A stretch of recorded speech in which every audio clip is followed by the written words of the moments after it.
Selamat malam. Ketemu lagi sama Patrick Seniora. Malam hari ini kita ngobrol tentang ora et labora. Kenapa harus ora et labora? Padahal banyak banget nih ungkapan atau frase yang bisa kita temukan di dunia ini. Tapi kenapa harus ora et labora? Well, ora et labora. Sebenarnya sih ungkapan itu sering kita dengar kan? Tapi apa kita tahu maknanya? Nah, kata orang zaman dulu nih, mungkin sekelas kakek nenek atau bahkan juga orang tua kita, kira-kira kisaran waktu tahun 80-an. Mereka bilang sih ungkapan itu lagi ngetren abis. Sampai-sampai hampir di setiap sekolah pasti ada ungkapan itu. Bahkan didampingi sama ungkapan lain sekelas mens sana in corpore sano.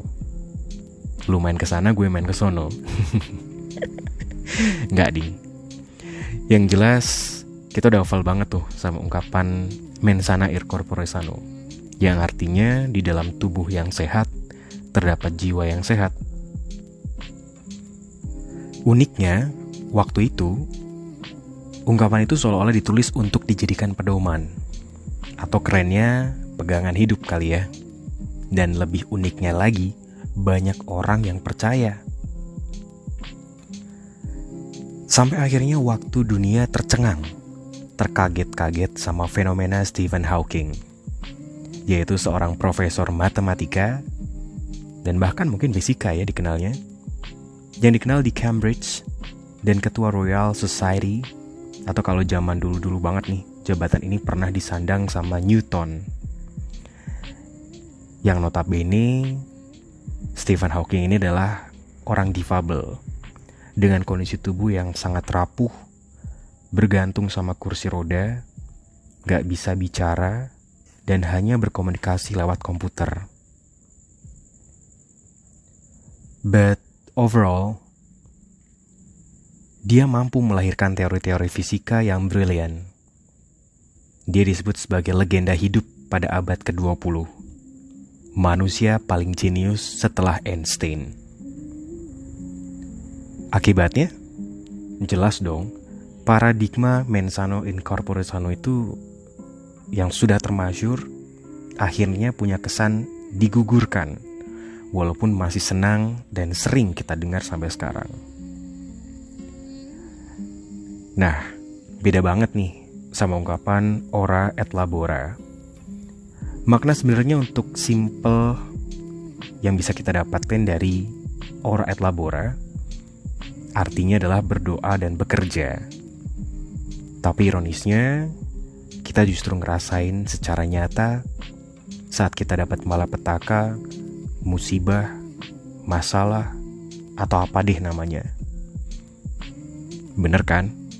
Padahal kasus-kasus kayak gitu gak bisa disepelein atau bahkan dilupain gitu aja. Istilahnya,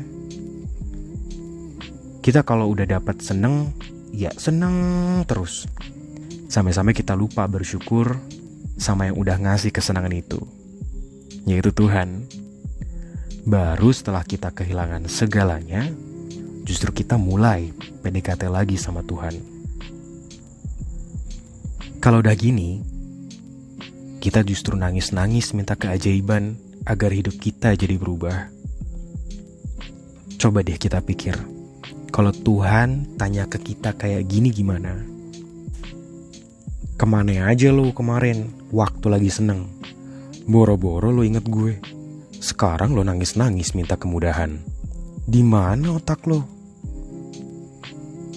Coba deh pikir, kita mau jawab apa? Tapi untungnya Tuhan itu maha pengasih lagi maha penyayang. Sampai akhirnya Tuhan bilang ke kita, walaupun mungkin kita gak sadar.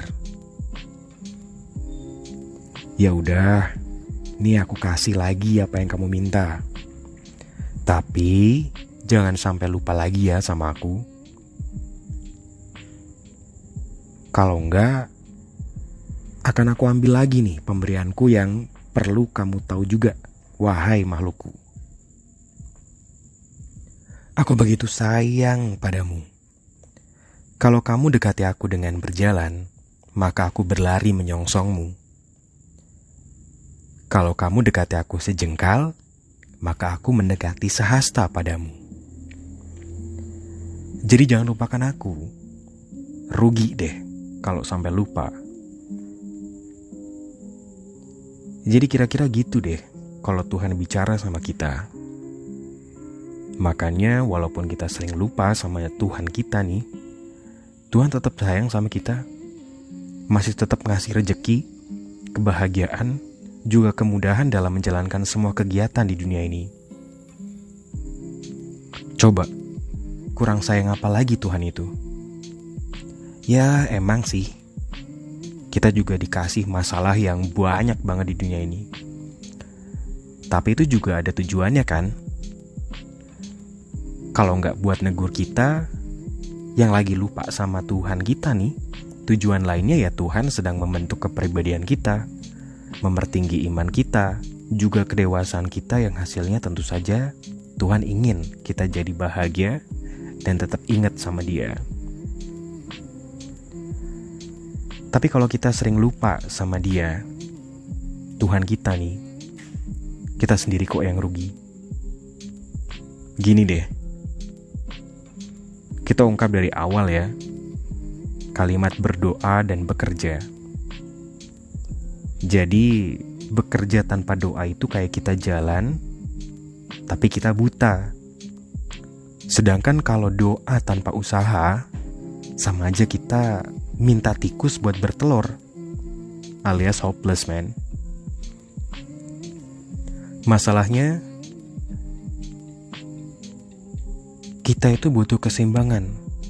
Itulah kenapa kita butuh banget antara doa dan bekerja itu seimbang. Bukan cuma salah satunya.